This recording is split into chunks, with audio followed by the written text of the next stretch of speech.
반갑습니다. 볼리비아 사람들은 참 거짓말을 많이 합니다. 거짓말을 많이 하는 사람을 찾아낼 수 있는 사람은 또 거짓말을 하지 않는 사람이 그 사람을 찾아낼 수 있는 것이죠. 오늘 정말 아멘 찬양대 찬양을 들으니까 너무 참 잘하신다. 전국 찬양 경연대회에 나가도 1등을 하겠다 이렇게 지금 생각했습니다. 제가 거짓말을 하는 사람이 아니거든요. 너무 참 은혜로웠습니다.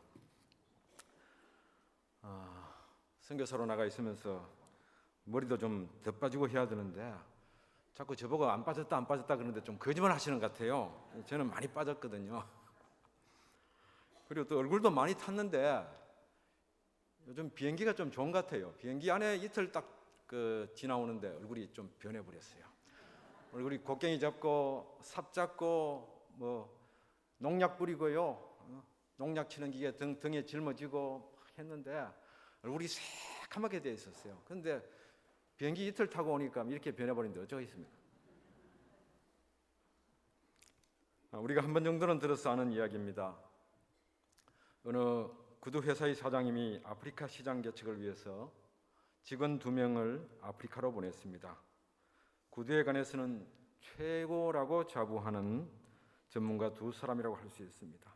이들이 아프리카를 두루 다닌 후 회사에 돌아와서 한 보고입니다.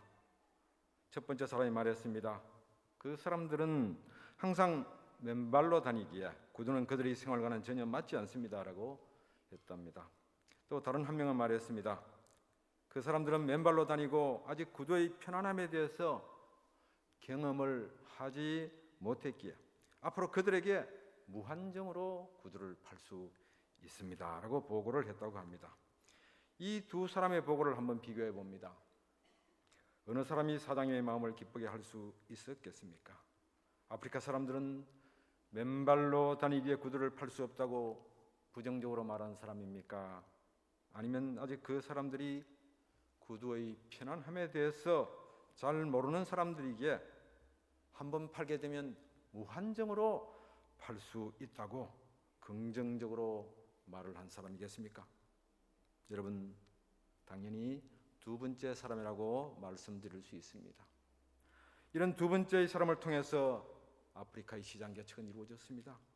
첫 번째 사람과 같이 부정적으로 생각하고 시장 개척을 하지 않았다면 아프리카 사람들은 아직도 맨발로 다니며 힘들게 살고 있을 수도 있습니다.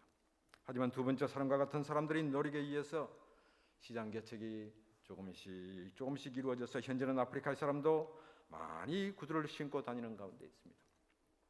여러분, 세상을 이기는 힘이 어디에서 나옵니까?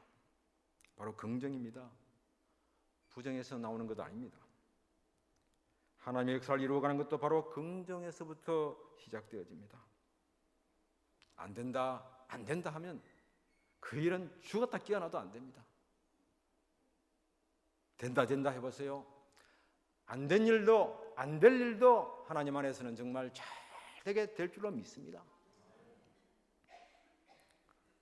지금도 하나님은 우리 신앙인들이 하루하루를 긍정하는 삶으로 살아가기를 원하고 있습니다. 왜냐하면 그것이 하나님이 가장 기뻐하시는 길이기에 그렇습니다. 우리는 이러한 사실을 오늘의 말씀을 통해서 잘 알 수 있습니다. 오늘의 말씀에는 하나님이 기뻐하셨던 신앙의 인물이 나옵니다. 그리고 또 동시에 믿음 없었던 백성들이 심히 슬피 우는 모습을 우리는 동시에 볼 수 있습니다. 왜 그렇게 울었는지 그 이유를 13장에서 잠깐 살펴볼 수 있습니다. 모세의 영도하에 이스라엘 백성들은 애굽의 노예 생활을 졸업하고 출애굽을 하게 됩니다. 홍해를 건너고 광야 생활을 하는 가운데 무척이나 힘이 들었지만 하나님께서 오래전에 약속하신 가나안 땅으로 들어간다는 희망 아래 참아왔습니다. 이제 가나안 땅을 목전에 두고 그 땅을 정탐하게 됩니다. 모세는 12지파에서 정탐꾼을 한 사람씩 12명을 선발했습니다. 그리고 정탐꾼들을 가나안으로 보낸 후 40일을 정탐하게 됩니다. 정탐을 두루두루 다니면서 하고 난 정탐꾼들은 모세와 온 회중에게 돌아와서 정탐에 대한 보고를 합니다. 그 보고는 이렇습니다. 우리가 정탐한 것은 심히 아름다운 것이라 젖과 꿀이 흐르는 땅이라 보소서. 우리가 그곳에서 갖고 온 이 포도 한 송이가 이렇게나 크지 않습니까?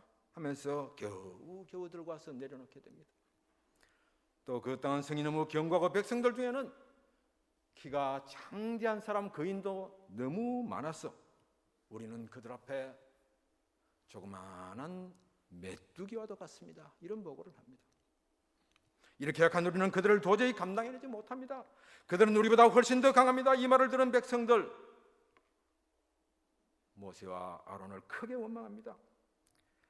그러면서 애굽으로 다시 돌아가자라고 합니다. 이때 정탐꾼으로 갔던 12명 중에서 여호수아와 갈렙 이야기를 합니다. 하나님이 우리를 기뻐하시면 우리는 그 땅으로 들어갈 수 있습니다. 그들은 우리의 적이 될 수 없으며 오히려 그들은 우리의 먹이가 될 수밖에 없습니다. 이런 보고를 했습니다. 이 말은 하나님을 아주 기쁘게 해드리는 말이었습니다. 하나님은 결국 이 두 사람의 신앙을 기쁘게 보심으로 가나안 땅을 정복하게 하셨습니다. 그러나 하나님을 기쁘게 해드리지 못했던 10명으로 인해서 나머지 이스라엘 사람들은 모세를 포함해서 꿈에도 그리던 가나안 땅을 들어가지 못했습니다. 그렇다면 오늘 우리는 여호수아와 갈렙을 보면서 하나님이 기뻐하시는 사람이 되려면 어떻게 해야 되는가를 한번 생각해 보고자 합니다. 먼저 믿음의 사람이 되자입니다. 믿음이란 구체적으로 무엇입니까? 믿음이란 나의 중심을 드린다는 말입니다. 우리 신체에서 중심이 어디에 있습니까? 우리가 두 눈으로 모든 사물을 보니까 중심이 우리의 눈이라고 볼 수 있습니까? 아니죠. 우리의 중심은 심장이라고 할 수 있습니다. 그러면 심장을 어떻게 해야 된단 말입니까? 심장을 하나님 앞에 드려야 한다는 말입니다. 다시 말해서 심장을 하나님께 드리는 것, 그것이 바로 믿음입니다. 나의 마음, 생각, 의지를 심장을 드리듯이 하나님을 향해서 완전히 고정시켜버리는 것, 이것이 믿음이라 할 수 있습니다. 여호수아와 갈렙은 바로 이런 믿음의 사람이었습니다. 그들은 가나안 성을 크게 보지 않았습니다. 그러면 무엇을 크게 보았습니까? 그들은요, 하나님의 능력을 크게 보았습니다. 하나님이 나와 함께 하신다면 다른 것이 아니라 하나님의 그 크신 능력으로 난공불락의 이성, 그 가나안 성도 무너뜨리고 들어갈 수 있다는 그런 믿음을 소유한 사람들이었습니다. 이런 두 믿음의 사람을 보시고 하나님은 크게 기뻐하셨습니다. 그리고 여리고성을 이 두 사람에게 맡기셨습니다. 사랑하신 성도 여러분, 오늘 또 헌신 예배에 임하시는 안수 집사님 여러분, 우리 모두도 이런 여호수아와 갈렙의 믿음을 본받아서 모두 다 하나님이 맡겨진 일을 잘 감당함으로 말미암아 하나님 앞에 더 기쁨을 드리는 믿음의 사람들이 되시기를 간절히 바랍니다. 저는 여러분들 다 아시다시피 약 9년 전 볼리비아의 한인교회로 파송받았습니다. 볼리비아라는 나라는 아직도 한국 사람에게 잘 알려져 있지 않는 나라입니다. 제가 볼리비아로 갈 당시의 이야기입니다. 몇몇 만나는 사람들에게 저는 이제 볼리비아로 가게 되었습니다. 아무쪼록 신앙생활 잘 하시고 하나님 앞에 기쁨을 드리는 믿음의 사람 되시기를 바랍니다. 이렇게 인사를 나누었습니다. 그런데 그때만 하더라도 지금도 마찬가지지만 볼리비아라는 나라가 잘 알려져 있지 않기 때문에 사람들은 들으면 듣고 난 다음 뒤로 돌아서면 금방 잊어버리더라고요. 그래서 어떤 사람들은 저에게 이야기를 했습니다. 목사님, 그 불가리아는 위치가 어디에 있습니까? 동남아에 있습니까? 아프리카에 있습니까? 유럽에 있습니까? 또 그 불가리아의 수도는 어디입니까? 이렇게 물으시던 기억이 있습니다. 실제로 또 오늘 한 교회에 갔었는데요, 콜롬비아 선교사 최상락 이렇게 적어놨습니다. 이렇게 잘 알려져 있지 않은 남아메리카의 한 나라 볼리비아에 파송을 받게 되었습니다. 지구가 이렇게 둥글다면요, 한국이 여기 있으면 볼리비아는 여기 있습니다. 정반대 위치죠. 위치만 반대가 아니고 모든 것이 반대였습니다. 학생들이 글을 쓸 때 물음표 이렇게 찍는 것도 볼리비아는 먼저 찍고 이렇게 거꾸로 그립니다. 또 느낌표도 한국은 이렇게 먼저 선을 그리고 그 다음에 점을 찍죠. 그런데 이 볼리비아는 또 점을 먼저 찍고 반대로 내려옵니다. 한국은 겨울이 사만사원이면은 볼리비아는 사한사원입니다. 한겨울에 크리스마스고 한여름에 크리스마스고 또 이렇게 반대죠. 모든 것이 반대니까 제가 한인교회로 처음 파송받았을 때 한인교회 사람이 저를 조금 놀린다고 말이죠. 목사님, 저기 어느 동네에 남자가 아기를 낳았대요. 반대니까요. 반대니까. 이렇게 저는 4년간의 한인교회를 감당했습니다. 그런 후 볼리비아라는 나라의 영적 아픔을 보면서 전적으로 현지인 선교를 해야겠다는 결심을 하게 되었습니다. 그리고 한인교회를 사임했습니다. 그동안 한인교회에 있을 때는 모든 일이 순조로웠습니다. 이국 땅 볼리비아에서 생겨나는 행정적인 문제, 급작스럽게 생기는 난해한 문제 등이 그렇게 어렵지 않았습니다. 왜냐하면 볼리비아에서 오랫동안 거주한 교인들이 도와주고 힘이 되어 주었기에 그랬습니다. 그러나 한인교회를 사임한 이제부터 저에게는 어려움이 닥쳐왔습니다. 그 당시 저희 가족의 상태를 표현하면 망망대해에 떠서 표류하고 있는 배 한 척과 같았습니다. 한번 생각해 보시길 바랍니다. 이국 땅에서 그동안 알고 지냈던 사람들이래야 한인교회 교인들밖에 없었습니다. 그런데 이제 교회를 사임했습니다. 한인교회는 또 새로운 목사님을 받아들여서 청빙해서 그 사람을 또 전적으로 도와야 합니다. 다들 바쁘게 살기에 예전 성도들에게 이것 좀 도와주세요, 저것 좀 부탁합니다, 이렇게 말할 형편이 되지 못했습니다. 이제 저희 일은 저희들 스스로 감당해 나가야 했습니다.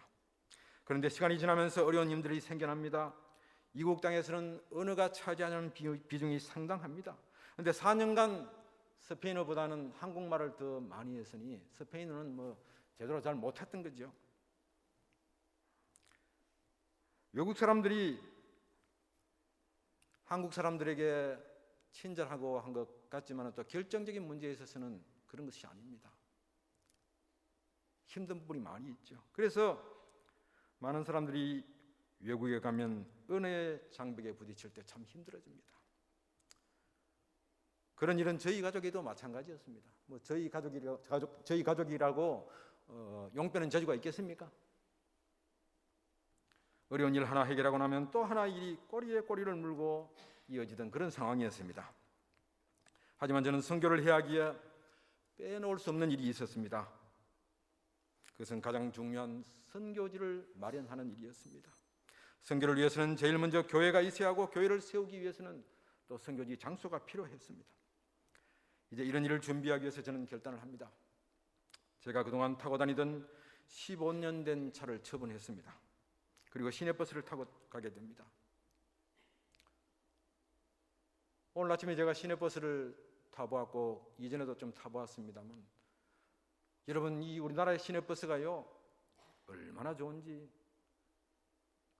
저는 오늘 아침에 또 다시 한번 생각하면서 이 그랜저다. 볼리비아의 시내버스는 트럭이다.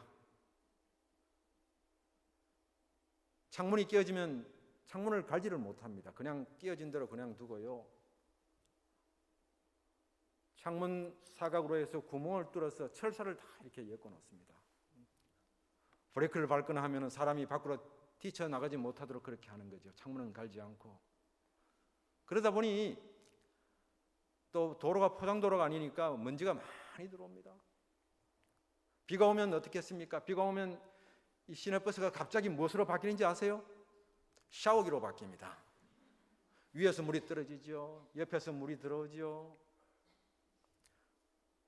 이런 시내버스를 타고 선교지를 구하기 위해서 동서남북으로 분주하게 다녀보았습니다. 한국의 땅 넓이가 남북한 합해서 5배입니다. 남한의 10배입니다.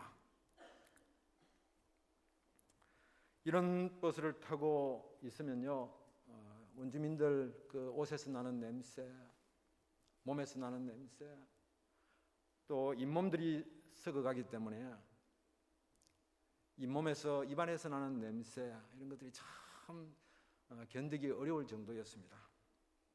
그래도 선교지를 마련하기 위해서 시내버스를 타고 이곳저곳으로 돌아다녀 보았습니다. 정말 넓은 볼리비아 땅이었습니다. 그런데 조금 좋아 보이는 땅은 너무 비쌌습니다. 마땅하게 구할 만한 그런 자리가 참 없었습니다.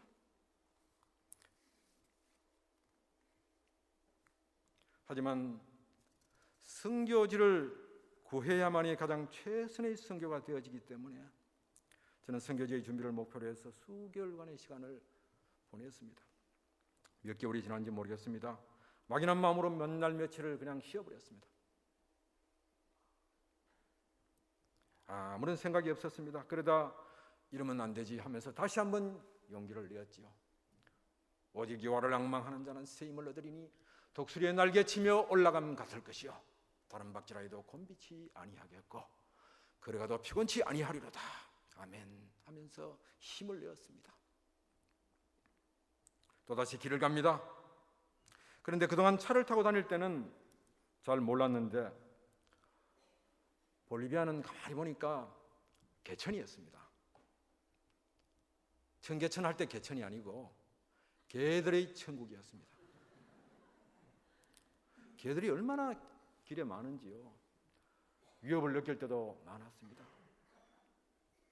그런데 아니나 다를까 길을 가는데 어디에서 갑자기 개 한 마리가 달려나와서 저희 다리를 물어버립니다. 별로 놀라지 않으시네요. 여러분 다리가 아니고 제 다리기 때문에 놀라지 않지요. 여러분 이 개가 저희 다리를 어떻게 물었는지 아세요? 번개같이 물었습니다. 개가 개같이 물었으면 또 피할 수도 있지요. 도저히 방할 여지를 주지 않았습니다. 얼마나 아픈지 한 달간을 치료하면서 선교지 관한 일은 하지 못하고 멈추게 됩니다. 왜냐하면 의사가요, 당신은 매일 아침 한 달간 당신을 물었던 개집 앞에 가서 개가 죽었는지 살았는지 확인하고 오래요. 여러분 그 개가 죽었겠습니까? 살았겠습니까? 예, 잘하시네. 살았죠. 살았으니까 제가 살아있는 겁니다.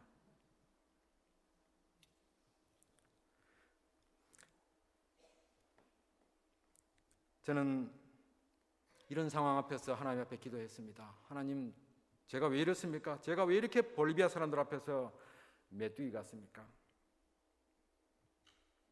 민수기 13장 33절에 나오는 말씀과 같이 제가 볼리비아 사람들을 볼 때 저는 메뚜기였습니다. 하나님, 이제 제가 무엇을 하겠습니까?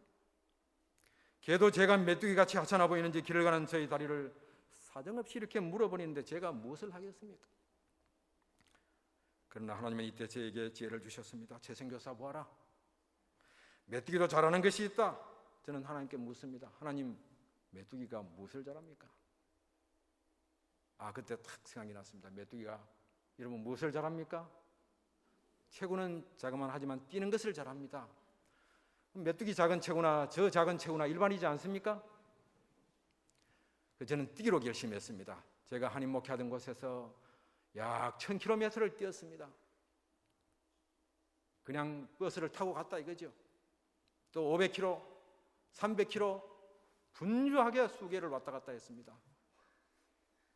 그런데 하나님께서는 저에게 이렇게 뛰게 하시고 제가 멀리 뛰기는 뛰었습니다. 하지만 하나님은 너희 감당할 분량은 이곳에서 20km다 하면서 제가 일하던 한인교회에서 20km 떨어진 곳에 선교지를 할 만한 조그마한 공간을 보여주셨습니다. 약 900제곱미터 270평이었습니다. 믿음으로 나아가고자 했을 때 하나님께서 제게 보여준 선교지였습니다. 동네 이름은 제가 늘 선교 보고를 드리듯이 와르네스라는 그런 동네였습니다. 저는 너무나 기뻤습니다. 하나님 감사합니다. 하나님 저에게 이곳을 주시옵소서. 저는 이곳이 아니면 안 됩니다. 전력으로 기도했습니다. 그랬더니 어느 날 수많은 우여곡절을 넘어서 제가 일하는 땅 하나님의 선교지가 되어 있었습니다. 할렐루야. 이제 두 번째로 하나님이 기뻐하는 사람은 어떤 사람인가입니다. 믿음의 말을 하는 사람을 기뻐하십니다.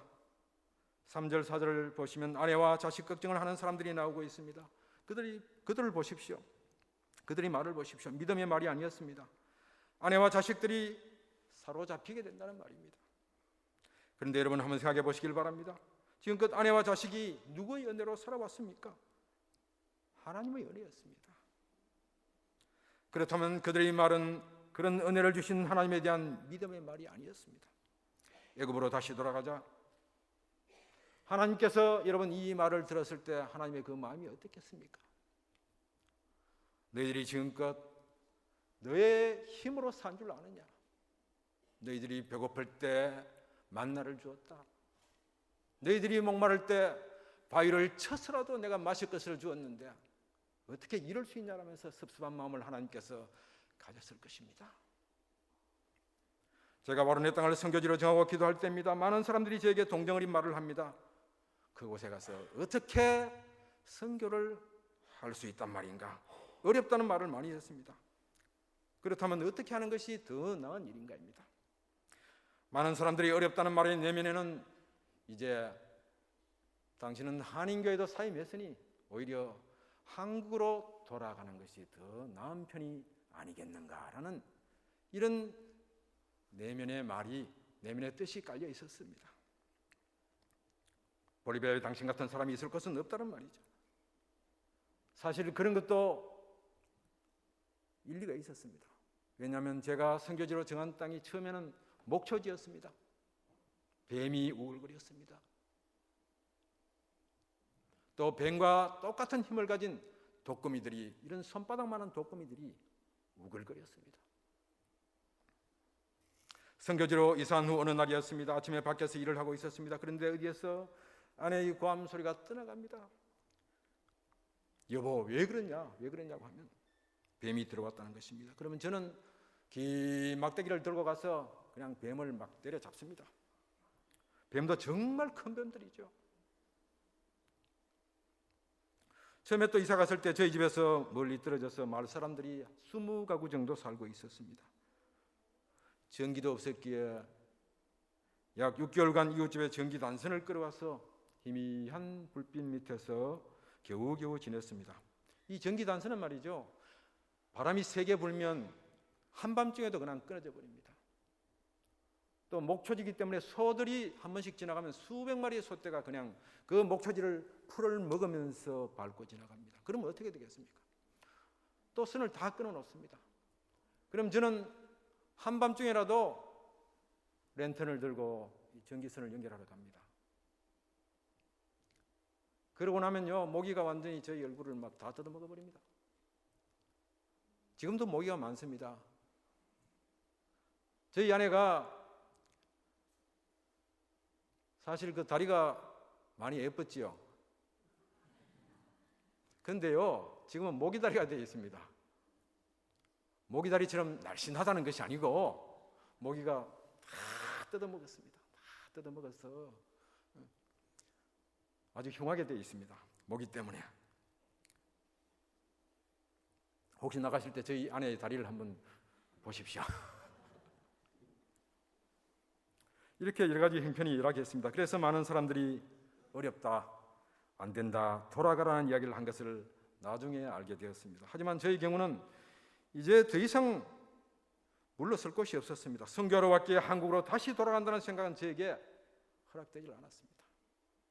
만일에 돌아간다면 한인교회를 사임할 때 저희 결심이 허탕으로 돌아가는 것입니다. 헛속으로 돌아가는 것입니다. 한인교회를 사임할 때는 현지인들의 영적 아픔을 보고 이들의 아픔에 함께 동참해야 하겠다는 마음으로 사임을 했습니다. 때문에 돌아간다는 것은 선교사로서 허락이 되지 않았습니다. 예수님 보십시오. 십자가 앞에서 예수님 돌아서지 않았습니다. 그 십자가를 예수님께서는 피 흘리며 멸류관 서시고 감당하셨습니다. 예수님께서는 우리에게도 마찬가지로 그것을 가르쳐 주셨습니다. 돌아가지 마라. 물러서지 말아라. 선교사도 마찬가지입니다. 선교사도 더 이상 후퇴할 곳이 없습니다. 그래서 저는 선교를 위해서 그냥 불도자처럼 밀고 나갔습니다. 선교지에 들어가서 처음에는 선교지에 초막을 짓고 마을 사람들 1명, 2명과 함께 예배드렸지요. 어떤 때는 저희 가족만이 예배한 적도 있습니다. 그래서 저는 동네 다니면서 계속 외쳤습니다. 제가 한영교에서 담임 목사님 밑에서 제가 배운 일이 무엇입니까? 외치며 전도하는 일 아니었겠습니까? 그래서 저는 동네로 온통 다니면서 그래 에넬 세뇨를 예수 그리스도 세라 살보 누이 뚜 까자 주 예수를 믿어라. 그리하면 너와 내 집이 구원을 얻으리라. 나디에 변해할 바들의 신호 보름이 예수께서 말씀하셨습니다. 나로 말미암지 않고는 아버지께로 올 자가 아무도 없느니라. 이렇게 외쳤습니다. 하나님께서는 이런 믿음의 말을 기뻐하셨습니다. 그리고 참으로 볼품없는 초막으로 한 가정 보내주셨습니다. 또 그들이 예배하는 모습을 기쁘게 보시고 또 우리 한영교의 헌신을 통해서 아주 예쁜 교회 건축을 이루어 주셨습니다.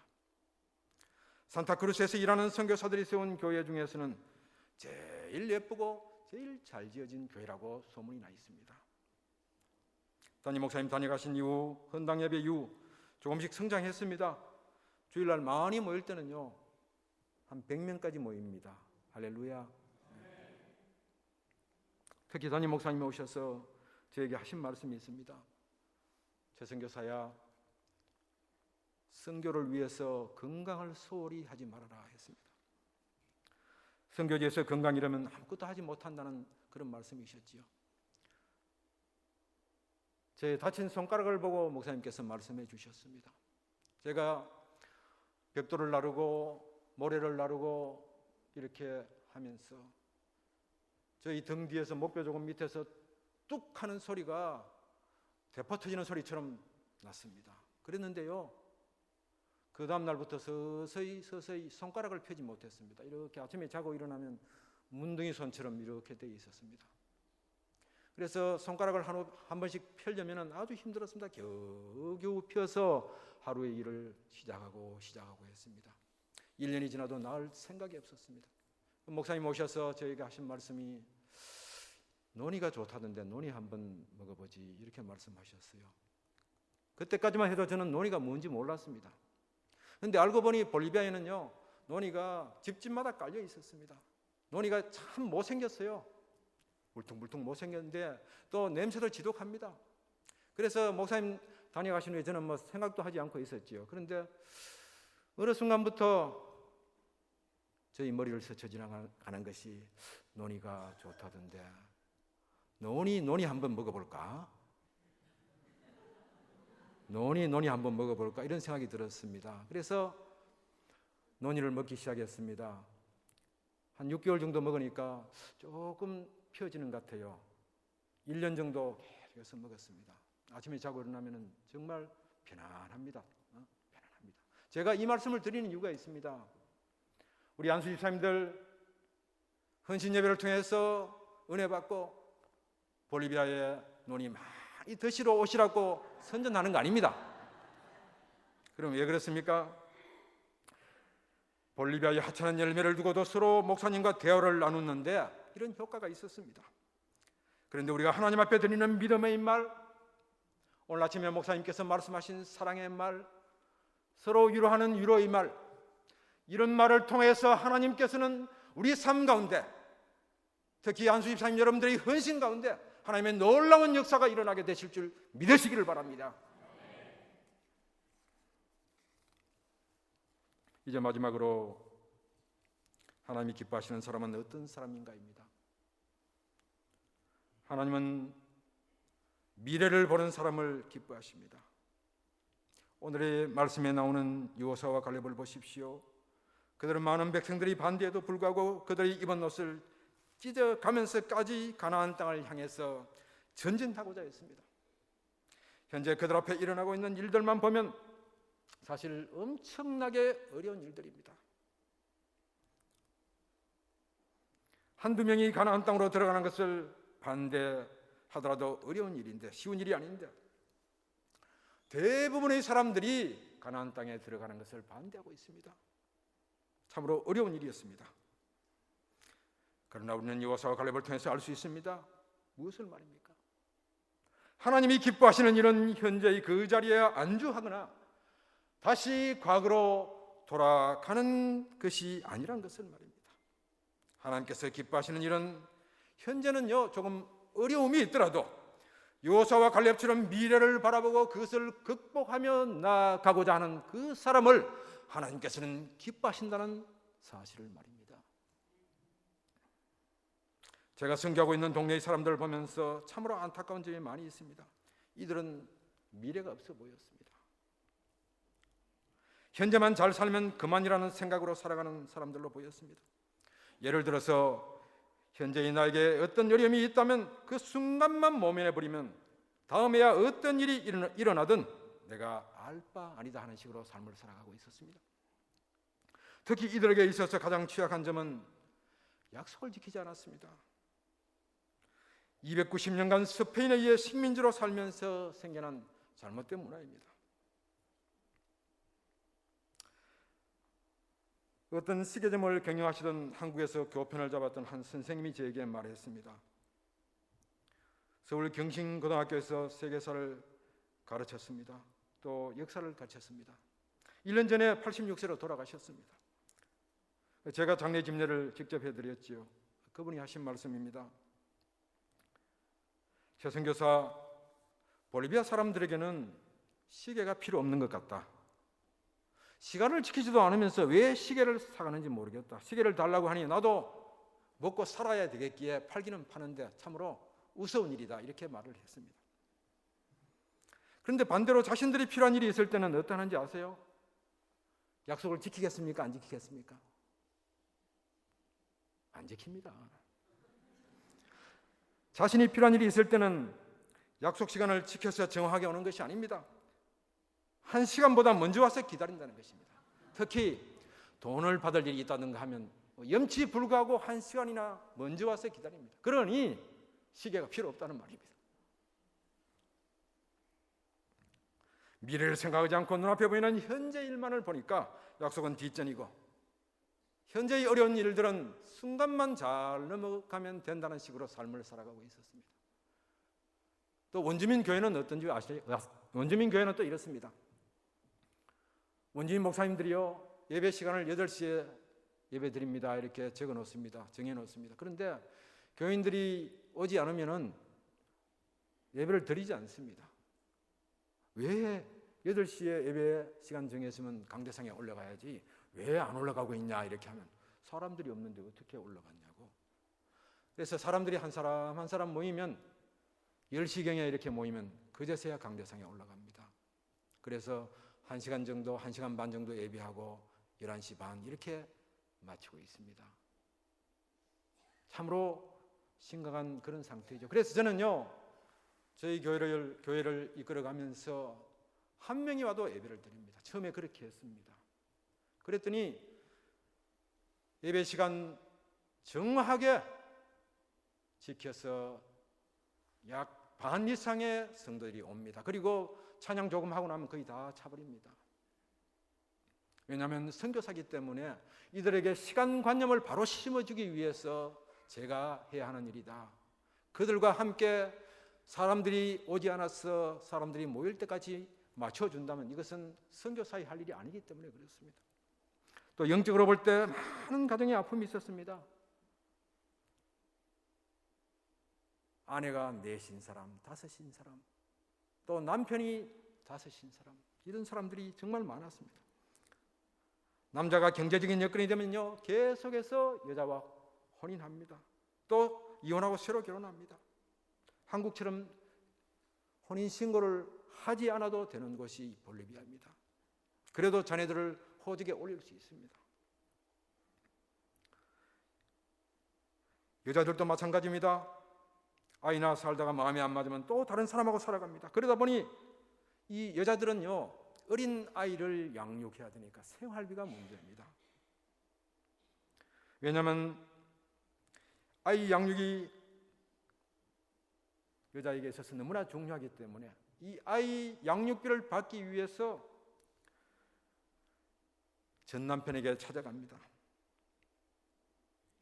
앞에서 말씀드린 대로 약속이 안 되니 양육비가 제 시간에 나오는 것 아닙니다. 언제 나올지 모릅니다.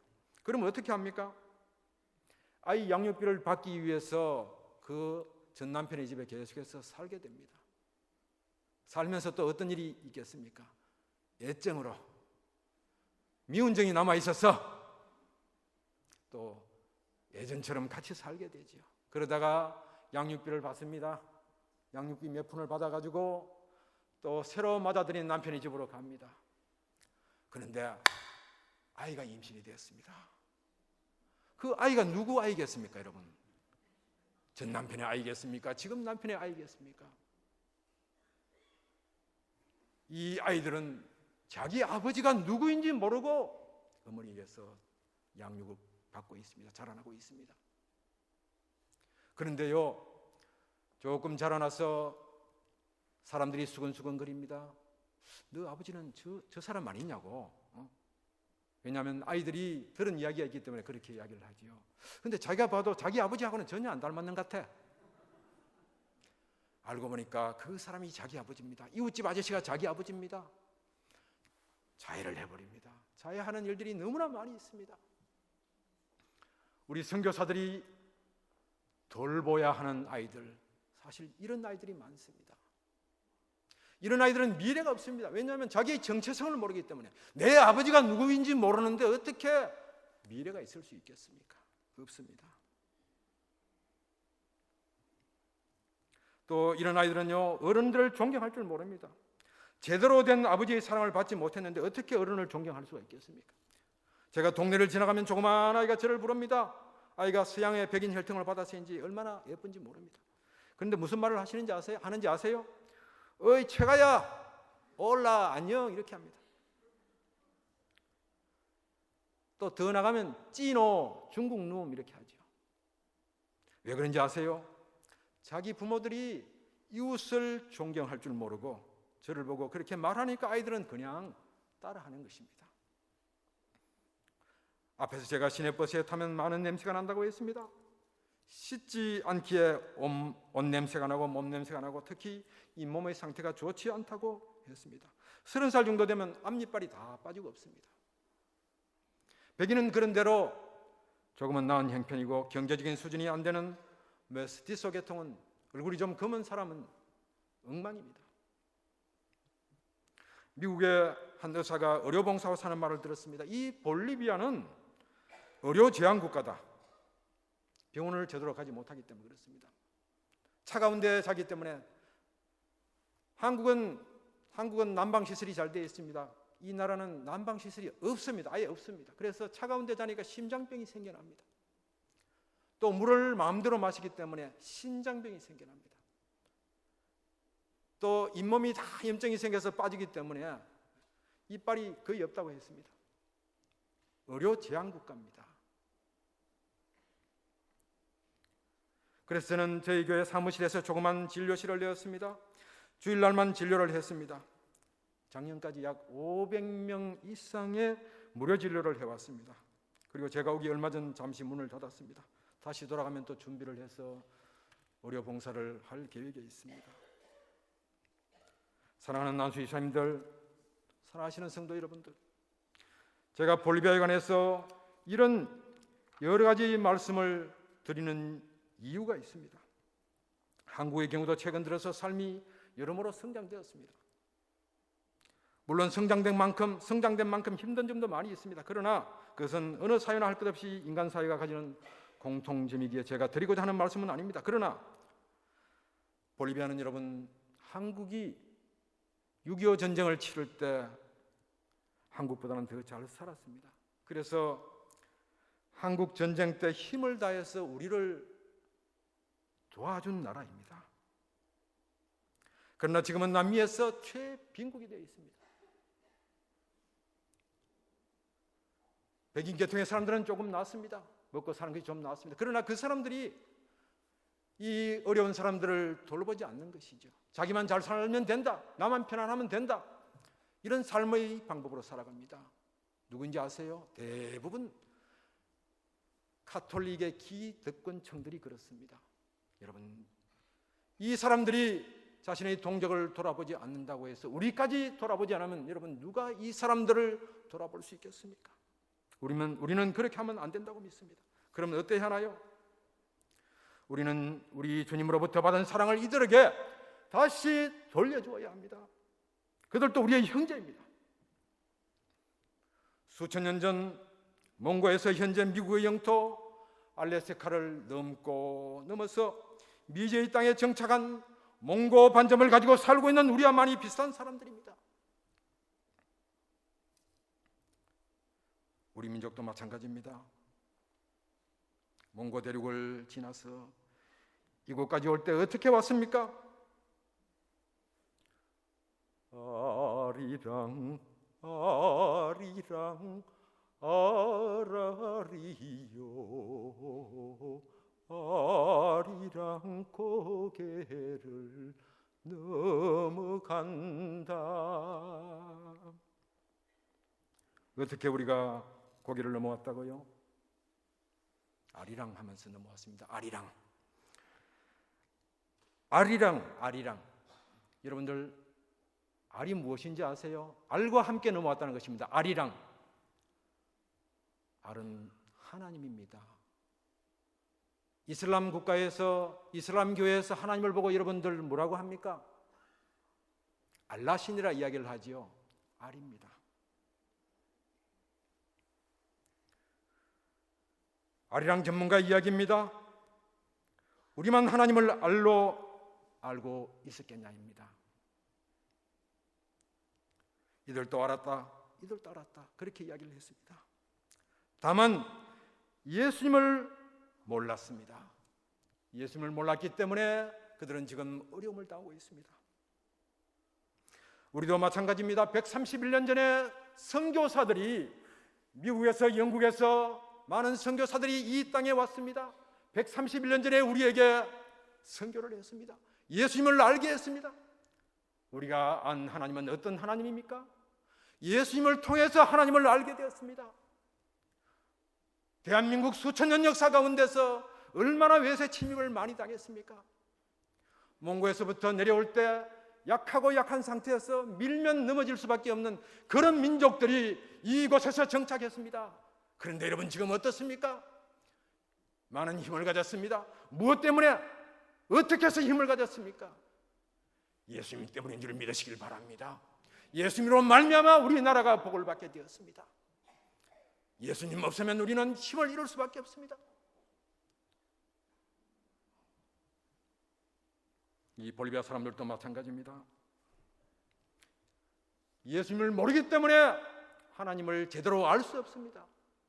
그래서 예배 드리러 가자 그러면 미사 드리러 가야 되나? 미사가 언제냐? 아무리 이야기해도 지금도 계속해서 예배 드리러 가자 하면 미사라고 이야기합니다. 가톨릭의 형식적인 예배 신앙에 젖어서 있기 때문에 그렇습니다. 우리가 이들에게요 사랑을 주어야 합니다. 너무나 지극한 사랑을 그들에게 주어야만 이들이 변화가 되어집니다. 잘 알고 계시지만 여러분들, 선교가 무엇입니까? 안수 집사님들, 오늘 헌신 예배에 임하시는 안수 집사님들, 여러분들 헌신이 무엇이라고 생각합니까? 저는 선교라고 말씀드리고 싶습니다. 다시 말한다면 이 선교는 빛을 갚는 일입니다. 사랑의 빛을 갚는 일이지요. 우리가 예수님으로부터 받은 그 사랑의 빛은 도저히 헤아릴 수가 없습니다. O amor de Dios, su inmensidad, el hombre no podría contar. 하나님의 그 큰 사랑, 예수님의 그 큰 사랑, 하늘을 두루마리 삼고 바다를 먹물 삼아도 그 사랑 다 기록할 수 없겠다고 했습니다. 사람들은 생각합니다. 선교사님, 목사님, 지금껏도 많은 선교를 해왔습니다. 언제까지 우리가 선교를 해야 하나요? 여러분, 선교는 계속 해야 합니다. 예수님 모실 때까지 선교는 내가 받은 사랑을 전해야 하는 일인 줄 믿습니다. 내가 받은 사랑을 전하지 않으면 어떻게 되겠습니까? 내 안에만 고여 있습니다. 그러면 어떤 현상이 나타나요? 내 안에만 받은 사랑이 고여 있으면 그 사랑은 썩게 됩니다. 흘러가지 않으면, 나에게 들어왔다 흘러가지 않으면 그 사랑은 사해와 같은 사랑이 되어버립니다. 사해바다 여러분들 아시죠? 생물들이 살지 않습니다. 내 안에 사랑이 들어와서 남에게 전가될 때, 내가 먼저 받은 사랑을 다른 이웃에게 전할 때, 힘이 없는 민족에게 전할 때 그 사랑은 계속해서 힘 있는 사랑으로 변화되어지는 것을 믿으시길 바랍니다. 사랑은 그렇습니다. 사랑은 베푸는 것입니다. 사랑은 선교를 위해서 나누어주는 것입니다. 사랑은 또 선교하는 사람을 위해서 힘을 다해 기도해 주시는 것입니다. 그래서 앞으로 저는 저희 선교지 옆에 지경을 조금 더 넓히고자 하는 계획 가운데 있습니다. 조금의 부지를 더 마련해서 초등학교, 중학교, 고등학교를 설립할 계획을 갖고 있습니다. 기독교 학교는 하나님의 말씀, 예수님의 복음을 전할 수 있는 황금무장입니다. 아내를 계속해서 바꿔도, 남편을 계속해서 바꿔도 자녀들은 다 학교에 보내게 되어 있습니다. 그 부모들이 여러분 자녀의 일로 학교에 한번 와보십시오. 기독교 학교, 선교사가 세운 학교에 한번 와보십시오. 하나님의 말씀을 듣고 가기 싫어도 듣고 가게 됩니다. 하나님의 말씀은 살았고 운동력이 있어 좌우의 날선 어떤 검보다 예리하며 홍과 영과 및 관절과 골수를 찔러 쪼개기까지 한다고 했습니다. 너무나 좋은 기회가 아닐 수 없습니다. 기독교 학교는. 그리고 가정 형편이 어려운 자녀들이 성적이 좋을 때는 장학금을 주어서 인재 양성을 하고자 하는 계획 가운데 있습니다. 교육은 백년지 대계라 했습니다. 금방 효과가 나타나지 않을 수 있습니다. 하지만 하나님의 말씀의 씨를 뿌리고 정성으로 가꾼다면 이들을 통해서 볼리비아의 미래가 창대하게 열려질 것을 믿으시길 바랍니다. 영적으로 무지한 볼리비아에도 말씀으로 잘 양육받은 신앙인들이 생겨난다면 현재의 어려움을 딛고 미래를 향해서 힘찬 전진, 또 전진을 이루어가게 된다는 것입니다. 요사와 갈렙처럼 하나님의 기쁨이 되는 믿음의 일꾼들이 볼리비아에도 많이 나타나게 될 줄로 믿습니다. 간절히 바랍니다. 이 볼리비아를 영적으로 살리는 일에 우리 모두가 기도하고 협력해 나가시기를 간절히 부탁드립니다. 오늘 특히 안수집사님들 헌신예배, 이 헌신예배를 통해서 더 선교를 위해서 헌신하여서 하나님의 기쁨이 되는 믿음의 일꾼들 다 되시길 바라고, 또 우리 성도님들 모두 다 선교에 올인하심으로 말미암아 더 복된 일들, 여러분들의 가정, 여러분들의 사업, 선교를 통해서 하나님의 사랑을 전함으로 말미암아 더 굳건한 믿음 가운데 축복된 일들로 되어지기를 주님의 이름으로 축원합니다. 기도하겠습니다. 아버지 하나님,